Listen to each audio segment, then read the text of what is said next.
본문의 말씀을 통해서 부활 신앙을 소유한다는 것은 이라는 제목으로 말씀을 함께 나누겠습니다. 이전 교회에서 사역할 때에 한 암에 걸린 집사님이 계셨습니다. 그 교회에 부임하자마자 그 전부터 병원에서 투병 생활을 하고 계셨는데, 그분의 딸이 초등학교 한 3, 4학년 때 병원에 입원하시고, 그 딸이 고등학교 한 2학년 정도 때까지 자랄 때까지 이 병원에서 쭉 생활을 하셨습니다. 아마 혈액암인가 하는 그런 암이었는데, 그분의 사정을 생각해 보면 참으로 안타깝고 딱했지요. 초등학교 졸업하는 딸의 모습도 보지 못했고, 또 중학교 입학하는 또 교복 입은 딸의 모습, 엄마로서 얼마나 보고 싶었겠습니까? 그러나 병원에 있다 보니까 그 딸의 입학식도 제대로 찾아가지 못했지요. 또 중학교 졸업하는 모습과 고등학교 또 입학하는 모습, 딸이 성장하는 모습을 엄마는 병원에 계시기 때문에 매일매일 찾아보기 어려웠던 것이지요.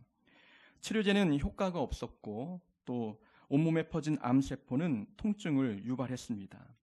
고통스럽고 또 죽을 날만을 기다리고 있는 상황이었습니다. 그분에게 늘 매일 거의 자주 찾아가서 예배드리고 기도해드렸는데, 제가 방문할 때마다 항상 환한 얼굴로 또 기쁜 모습으로 저를 맞이해 주셨습니다. 그분에게 좀 물어보았습니다. 죽음이 두렵지 않습니까? 라고 물었습니다. 치료제가 듣지 않아서 죽게 될 경우가 되면 마음이 어떻겠습니까? 두렵지 않습니까? 물었더니 두렵지 않다고 대답을 하십니다. 보통 이제 죽음을 눈앞에 두면 그 마음이 솔직해지거든요. 불안한지, 두려운지, 평안한지 아니면 기쁜지 죽음을 눈앞에 둔 사람은 그 마음이 솔직해집니다. 근데 그분이 두렵지 않습니다라고 대답하는 그 표정과 그 말 속에 그 내용을 들여다보면 진심이 느껴지는 것이지요. 하나님이 계신 곳에 가게 되니까 두렵지 않습니다라고 대답을 합니다. 이분이 죽음 직전까지 그 믿음을 좀 붙들었으면 좋겠다 하는 그런 간절한 마음이 있었습니다. 임종 시기가 다가왔습니다. 연락을 받고 급하게 병원으로 뛰어갔지요. 이제 곧 숨을 거두기 직전이었습니다. 가보니까 남편이 계셨고 또 친정 엄마가 오셔서 그 자리에 함께 있었습니다. 아직 집사님은 이제 병상에 누워 계셨는데, 그 모습, 그 상황이 아직도 기억이 납니다. 이제 죽음을 직면하고 있는 그 주변의 많은 사람들이 본인이 가지고 있는 가치관, 또 신앙, 종교에 따라서 죽음을 대하는 태도가 다 달랐습니다. 남편은 오랜 생활 이제 병 간호를 해서 그런지, 아니면 그분도 믿음 생활을 했기 때문에 신앙 때문에 그런지 아내의 죽음을 덤덤하게 그냥 인정하고 받아들이는 모습이었습니다. 친정 엄마는 이제 딸이 곧 죽음을 맞이하게 되니까 이제 만 원짜리 몇 장을 꺼내더니 베개 밑에 이제 딱 찔러 주는 겁니다. 저승길 가는데 노잣돈 하라는 거죠. 그 찰나에 이제 딸이 소식을 듣고 병원으로 왔는데, 병실 안에 사람들이 모여 있다 보니까 엄마가 죽었나 보다 하는 생각이 들어서 병실에 들어오지 못하고 복도에서 이제 통곡을 하면서 우는 모습을 보았습니다. 그런데 그 상황에서 가장 평안한 분은 병상에 누워 계신 집사님이었습니다. 숨이 넘어가는 그 직전까지도 그 마음과 그 표정이 평안한 모습을 보여주었던 것이지요. 저는 그 모습이 부활신앙을 갖고 있는 자의 참된 모습이라는 것을 이제 보았습니다.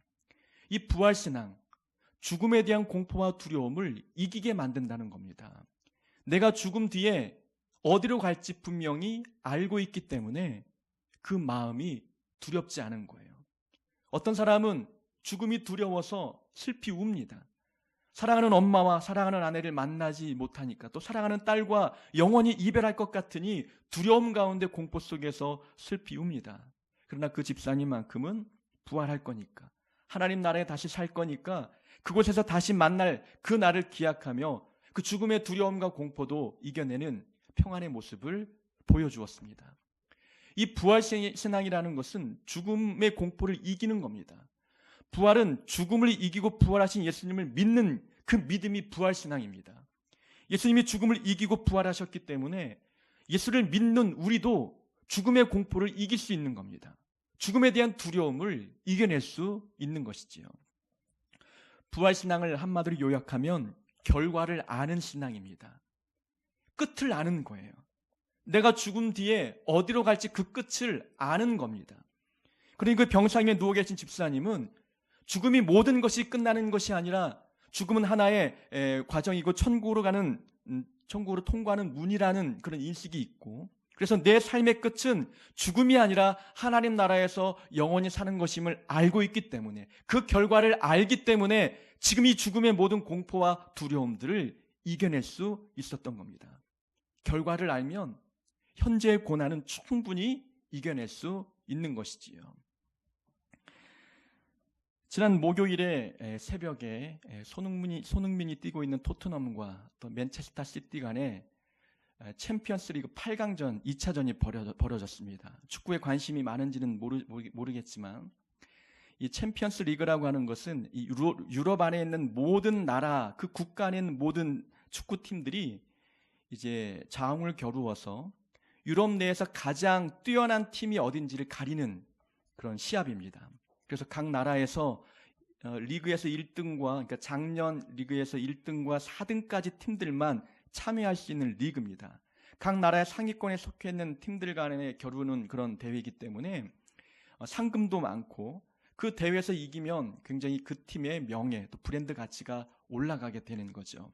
근데 한국인으로서 챔피언스 리그의 8강 무대에서 뛴다는 것은 대단한 일이거든요. 1차전은 2차전까지 치르게 되는데 1차전 토트넘과 맨체스터 시티, 그러니까 손흥민 팀과 맨체스터 시티 간의 경기에서 1대0으로 손흥민 팀이 이겼어요. 그러니까 2차전에서는 2골 차이로만 지지 않으면 4강전에 올라가는 경기였습니다. 한 골 차이만 져도 충분히 이제 진출할 수 있는 유리한 고지에 있었던 것이지요. 근데 문제는 이제 상대 적진에 가서 원정 경기를 치러야 합니다. 상대팀의 아주 막강한 응원전 앞에서 기죽지 않고 뛰는 것이 관건이었죠. 새벽에 벌어지는 경기였기 때문에 저는 볼 수 없었고, 아침에 일어나서 경기 결과를 이제 확인합니다. 일어나자마자 딱 보니까 4강 진출이라는 메시지가 뜨는 거예요. 그래서 하이라이트를 딱 열어봤어요. 축구 경기 골 넣는 장면을 쭉 보는데 이제 첫 골을 딱 먹었습니다. 지고 있는 거예요. 근데 손흥민이 연달아 6분 안에 2골을 넣어서 2대1로 앞서는 겁니다. 이래서 4강전에 들어갔나? 그런데 또 연속 3골을 또 먹는 겁니다. 스코어가 4대3이 되었어요. 여기에서 4대3인가요? 3골 넣었으니까? 예, 4대3이 되었어요. 4대2가 되었죠. 4대2가 되었어요. 한 골만 4대2가 되면 지는 거예요. 4강전에서 떨어지는 겁니다. 4대2가 되니까 상대팀 응원석에 있는 사람들은 이제 우리가 4강에 올라간다 기뻐하고 있고, 손흥민의 팀원들과 감독은 울상에 되어 있는 거예요. 근데 저는 결과를 알잖아요.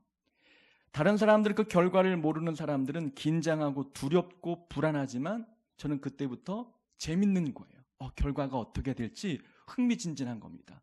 토트넘이 한 골을 또 넣었어요. 4대3이 되었습니다. 이래서 올라가는구나 싶었는데 경기 종료 1분 정도를 남겨놓고 상대편이 또 한 골을 넣는 겁니다. 이러면 지는 건데 어떻게 올라갔지? 기대감이 증폭이 되는 거예요. 손흥민 팀은 이제는 끝났구나 절망하고 있는데 저는 그때부터 반전을 기대하는 거죠. 뭔가 있겠구나. 골을 먹고 심판이 비디오 판독한 결과 오프사이드로 결정이 되어서 그 골이 취소가 되는 거예요. 그래서 한 골 차이로 졌기 때문에 원정 다득점 그 룰에 의해서 4강전에 진출하게 되는 거죠. 우리가 스포츠 경기만 보더라도 결과를 알고 보면 과정이 즐거운 거예요. 결과를 알면 그 과정 가운데에 아주 긴박하고 불리한 상황에 처할 때에 그때는 더욱더 큰 재미와 큰 즐거움들을 느낄 수 있는 상황이 되는 거지요. 인생도 마찬가지입니다. 우리의 끝을 알면, 내 삶의 끝을 알면 내 삶의 과정에서 만나는 모든 고난과 환난은 절망과 두려움과 공포가 아니라는 겁니다. 끝을 알기 때문에, 부활을 알기 때문에, 승리할 것을 알기 때문에 이 모든 과정은 기쁨이 되고 즐거움이 되는 겁니다. 즐길 수가 있는 것이지요. 부활신앙은 그래서 끝을 아는 신앙입니다. 끝을 알면 과정은 그냥 지나칠 수 있는 마음의 여유, 평안이 생기게 되는 법이지요.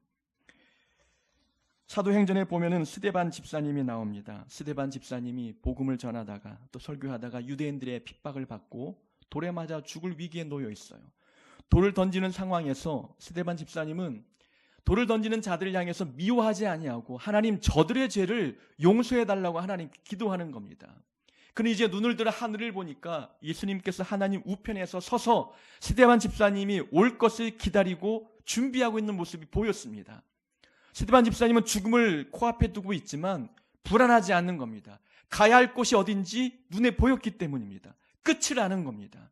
이 부활신앙이라는 것은 내가 가야 할 그곳이 어딘지 알기 때문에 죽음 앞에서 자기를 죽이는 원수와 같은 자들을 용서하고 그들을 위해서 기도해주는 이 믿음의 여유와 죽음 앞에 이 두려움을 이길 수 있는 마음의 평안을 유지할 수 있는 겁니다. 이것이 부활신앙이 주는 은혜이요 혜택이라는 것이지요. 오늘 본문에는 나사로가 죽었습니다. 이 나사로에게는 두 명의 여동생이 있었는데 마르다와 마리아, 3남매가 함께 살고 있었어요. 이 베다니 지역이라는 곳에서 함께 살고 있는데 성경에는 이 3남매의 부모님의 이름이 언급되지 않습니다. 아마 부모님이 안 계셨던 것으로 추측이 되죠. 부모님이 안 계신 터에 이 3남매는 서로 의지하면서 똘똘 뭉치며 살고 있었습니다. 이들에게는 믿음이 있었고 예수님이 이 3남매를 가장 사랑하고 있었습니다. 근데 예수님께서 그 유대 베다니 지역 부근에 함께 계셨지만 그 유대 지역에서 이제 유대인들의 핍박을 받고 또 죽음의 위기를 느끼자 그 유대 지역을 잠깐 벗어나 있는 상황이었습니다. 그때 들려오는 소문이 예수님이 사랑하는 나사로가 죽을 병에 걸렸다는 소문을 듣게 되었습니다. 지금 빨리 가서 돕지 아니하면 이제 죽음이 곧 임박하게 되는 상황이었습니다. 예수님은 그 소문을 듣고 바로 유대에 있는 베다니 지역에 가지 아니하시고 이틀 동안 더 지체합니다. 지체하는 터에 나사로가 죽게 되었어요. 죽은 뒤 나흘이 될 때 이제 주님께서 베다니 지역으로 갑니다.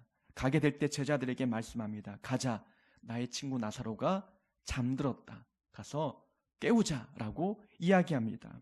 우리가 함께 성경에 읽지 않았지만 11장 11절에 보면은 우리 친구 나사로가 잠들었도다. 그러나 내가 깨우러 가노라 라고 말합니다. 제자들이 의아합니다. 죽은 줄 알았는데 잠들었다? 그럼 죽은 게 아니었나? 잠든 나사로를 깨우러 간다니 그 내용이 이해가 되지 않았습니다. 근데 나사로가 죽은 지 나흘이 지났습니다. 근데 예수님은 죽은 나사로를 바라보면서 죽었다라고 하지 아니하시고 잠들었다라고 표현을 하고 계시다는 겁니다. 이 부활신앙을 갖고 있는 자가 죽음을 바라보는 관점이 어떠한지를 보여주고 있는 거죠. 우리가 죽었다고 생각하면 그것은 모든 게 상황 종료가 된 겁니다. 끝난 거예요. 죽음이다라는 생각이 들면 거기에는 소망이 없고 희망이 없고 일어날 수 있는 여지가 없는 거예요. 그러나 잠들었다라고 이야기하면 깨어날 희망이 있는 거죠. 깨우면 되는 겁니다. 잠든 자가 깨어나듯 그렇게 모든 상황이 다시 회복될 것이라는 희망이 잠들었다라는 말 속에 담겨 있는 겁니다. 예수님은 이 모든 상황을 죽었다라고 표현하지 않는 겁니다. 주님이 가시면 그 모든 잠든 상황이 깨어날 것을 아셨기 때문에 죽음도 잠들었다라고 이야기하는 거죠. 부활신앙을 갖고 있는 자는 이렇게 자기의 삶을 바라보는 안목이 다릅니다. 다른 사람들은 절망과 또 위기 상황을 바라볼 때마다 이제 다 끝났구나, 이제 죽었구나, 모든 게 끝이구나 라고 이야기합니다. 그렇게 말하면 소망이 없고 희망이 없는 거죠. 기대감이 사라지는 겁니다. 그러나 믿음의 사람들은 아무리 열악하고 힘들고 어려운 상황도 잠들었다라고 보는 거예요. 깨어날 소망이 있다. 여기 희망이 있어. 일어날 거야. 회복될 거야 라는 소망을 담아 잠들었다라고 이야기를 하는 것이지요. 우리는 우리의 삶을 어떻게 바라보십니까? 힘들 때마다 이제 죽었다라고 말하십니까? 아니면 잠든 것뿐이야, 다시 일어날 거야, 회복될 거야 라는 긍정의 믿음의 마음을 갖고 계십니까? 우리는 삶을 살아가면서 앞이 깜깜할 때가 있습니다. 도무지 해결책이 보이지 아니하고 희망이 안 보일 때가 있어요. 죽음도 생각할 만큼 아주 두렵고 어려운 상황에 직면할 때가 있다는 것입니다. 그럴 때 부활신앙을 갖고 있는 우리는 그 상황에서도 소망을 발견하는 겁니다. 일어날 수 있다, 희망이 있다라는 생각을 갖게 되는 것, 부활신앙이 주는 힘입니다. 종교개혁을 일으켰던 루터, 우리가 지난주에도 루터에 대한 이야기를 잠깐 살펴보았는데, 루터는 거대한 조직 로마 교황청과 싸우느라 기진맥진해 있었습니다. 정신적으로 힘들었고 육체적으로도 탈진 상태였습니다. 갈수록 위협이 가중되어서 모든 것을 포기하고 싶은 마음이 들었습니다. 의기소침해지고 내 편은 없는 것 같아서 큰 절망 속에서 슬퍼하고 있었습니다. 모든 것을 자포자기하고 있는 그 상황에 있을 때에 루터의 아내가 상복을 입고 오더니 통곡하면서 우는 겁니다. 루터가 아내에게 묻습니다. 누가 죽었어? 아내가 대답하기를 예, 죽었습니다. 하나님이 돌아가셨지요. 아니 무슨 잠꼬대 같은 소리를 하는 거예요? 남편이 묻자 아내가 대답합니다. 하나님이 돌아가시지 않고 살아계시다면 오늘 당신이 이렇게 맥없이 앉아있을 리가 없잖아요. 당신의 모습을 보니 하나님이 돌아가신 것이 틀림없습니다. 라고 대답합니다. 루터의 아내는 하나님이 살아계시는 한 지금의 상황은 죽은 게 아니라는 것을 우회적으로 표현한 거지요. 왜 모든 상황이 끝난 것처럼 절망하고 의기소침이 있느냐라는 겁니다. 하나님이 살아계시면 지금 상황은 죽은 것이 아니라는 거죠. 일어날 수 있고 회복될 수 있고 역전할 수 있다고 하는 그런 믿음이 있어야 되는데 모든 것이 끝난 것처럼 그런 표정으로 살아가고 있는 남편 앞에 하나님이 죽었구나 통곡하며 남편의 잠든 영혼을 깨우는 겁니다. 아내의 이러한 모습에 정신 차리고 루터가 종교개혁을 성공으로 이끌었지 않습니까? 우리의 상황은 죽은 것이 아니라 잠든 것입니다. 그러면 깨어날 소망이 있는 것이지요. 부활신앙을 갖고 있는 자들은 절망의 상황도 죽음으로 보지 아니하고 잠든 것으로 표현할 수 있는 믿음이 우리에게 있는 것입니다. 예수님께서 베다니에 도착하셨습니다. 마르다가 마중 나왔습니다. 예수님을 보자마자 이렇게 이야기합니다. 주께서 여기 계셨더라면 내 오라비가 죽지 않았을 겁니다. 그런데 지금이라도 주님께서 하나님께 무엇을 구하면 하나님이 주실 줄 믿습니다. 라고 믿음의 고백을 하는 겁니다. 예수님께서 마르다에게 이렇게 말씀하죠. 내 오라비가 살 것이다. 살아날 것이다 라고 말씀하자 마르다가 예, 주님 나라에서 하나님 나라에서 다시 살 줄을 제가 믿습니다. 예수님은 지금 살 것이다 라고 이야기하는데 마르다는 아닙니다. 하나님 나라에서 먼 훗날 하나님 나라에서 다시 부활할 것입니다 라고 대답하고 있는 것이지요. 마르다는 부활은 나중에 일어날 것으로 생각하고 있는 거예요. 부활은 나중에 하나님 나라에서 먼 훗날 일어날 것으로 알고 있는 겁니다. 주님 오시는 그날, 지금은 아니지만 주님 오시는 그날 내 오라비가 부활할 것이고 나도 부활해서 그때 오라비를 만날 것입니다 라고 말하는 겁니다. 근데 주님은 아니다. 지금 삶의 자리, 지금 상황에서 오라비가 부활할 것을 이야기하고 있는 겁니다. 부활은 미래에 속한 일이 아니라 현재에 속한 일이라고 말씀하고 있는 겁니다. 부활은 지금 우리 삶의 자리에서 일어난다는 것입니다. 우리는 먼 훗날 하나님이 역사하시고 그때 임재하시면 우리도 하나님 나라에서 부활할 것으로 믿지 않습니까? 근데 부활신앙은 현재에 영향을 주는 거예요. 현재 내 마음의 상태, 내 감정, 내 느낌, 내 생각에 영향을 주는 거라는 겁니다. 이게 부활신앙의 능력이라는 것입니다. 예수 믿는 자들이 왜 삶의 형편이 좋지 않은데도 기쁨으로 또 평안하게 살아가는 줄 아십니까? 지금은 힘들어도 참자. 나중에 천국 가면 되니까 지금 힘들어도 참자. 이것이 기독교 신앙이 아닌 거예요. 지금은 힘들지만 나중에 천국 가니 나중에는 좋을 거야. 이게 아니라는 겁니다. 지금도 좋은 거예요. 지금도 천국의 기쁨을 받아 누리기 때문에 지금도 기쁘고 지금도 평안한 겁니다. 부활신앙은 지금 내 삶의 자리에 내 마음 상태를 변화시키는 능력이 있다는 것이지요. 주님이 오시면 이 상황이 바뀌고 내 마음 상태가 바뀌는 겁니다. 부활은 미래에 속한 일이 아니라 현재에 속한 일이라는 겁니다. 그래서 예수 믿는 자들은 부활신앙을 갖고 이 부활의 능력을 매 순간마다 경험하며 살아갑니다. 지금 내 마음은 죽을 것 같고 불안과 두려움에 떨고 있는데 주님이 내 마음을 만져주시면 그 마음이 다시 회복되는 겁니다. 이게 부활의 능력을 경험하는 것이지요. 변할 것 같지 않았던 어떤 누군가, 그 사람 하나님께서 만져주시니 하루 만에 변하는 역사들을 보게 되는 것이지요. 부활은 미래에 속한 것이 아니라 지금 이 자리, 현재에 속한 일입니다. 부활신앙을 갖고 있는 자는 그래서 오늘 주님이 역사하시면 오늘 삶이 달라지고 상황이 바뀌고 마음 상태가 변화될 것을 믿습니다. 이게 부활신앙을 소유한 자들의 모습인 거예요. 근데 마르다는 부활은 오늘의 문제가 아니라 나중의 문제라고 이야기하고 있는 거예요. 마르다에게 믿음이 있었지만 그 믿음은 온전한 100%의 믿음이 아닌 반쪽짜리의 믿음이었죠. 죽은 자가 살아나는 것을 지금까지 보지 못했으니까 그 마음 그렇게 고백한 것 이해는 됩니다. 자, 마르다가 이렇게 이야기합니다.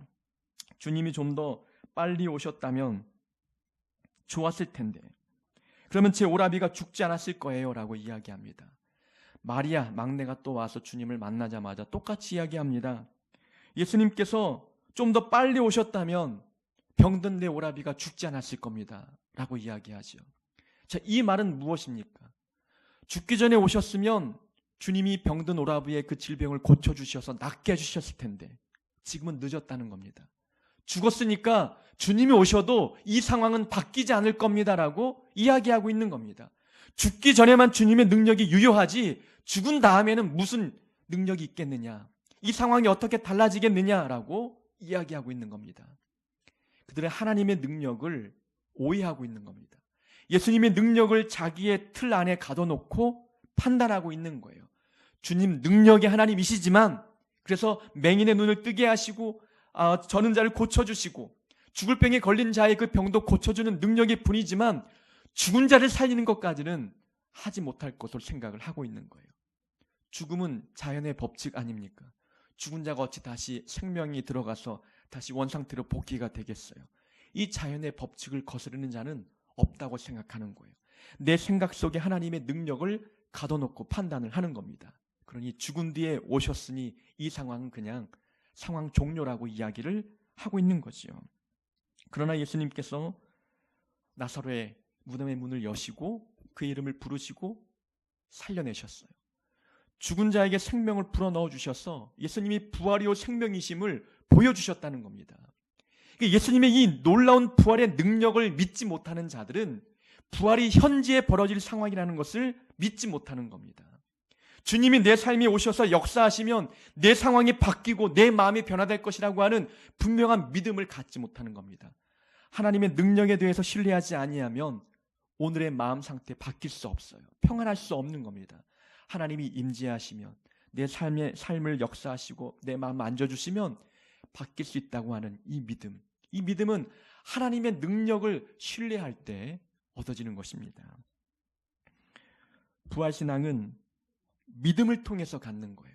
하나님의 능력을 믿는 믿음이 부활신앙을 갖게 하고 그 부활, 이 변화의 이 부활신앙이 오늘 내 삶의 자리에서 일어날 것을 믿게 되는 것입니다.